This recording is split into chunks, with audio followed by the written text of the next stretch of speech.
احمد بھائی، یہ جو آپ نے حدیث کی پوسٹ اور اس کے بعد یہ کسی مولوی صاحب کی جو بات ہے،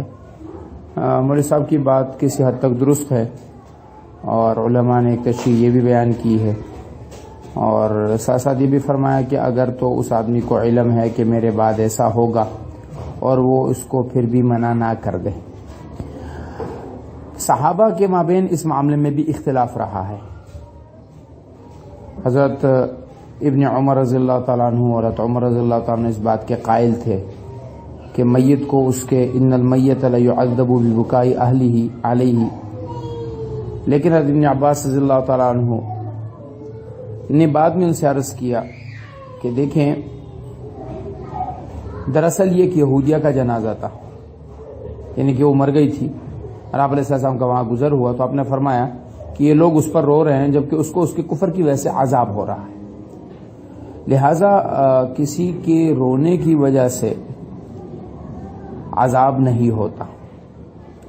اور رونا کون سا ہے جو منع ہے؟ آپ علیہ السلام نے فرمایا کہ غم جو ہے اس کی کچھ شکلیں ہیں۔ ایک شکل وہ ہے کہ جو دل سے ہو، آنکھ سے ہو، دل میں غم ہے، آنکھ سے آنسو بہہ گئے، فرمایا یہ رحمت ہے،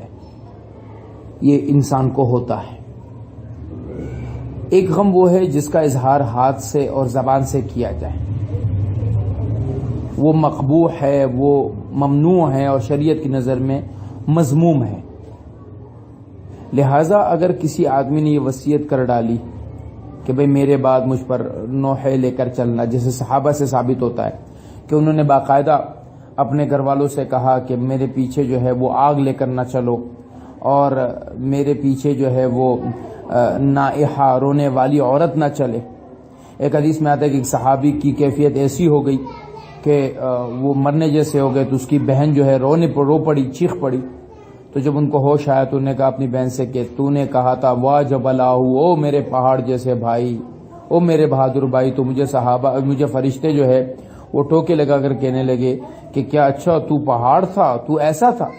تو اس طرح کی جو باتیں ہیں کہ اگر کوئی میت کو معلوم ہے یا اس نے وصیت کر ڈالی کہ میرے بارے میں ایسا کیا جائے، تو پھر اس کو عذاب ہوگا اس کی وصیت کی وجہ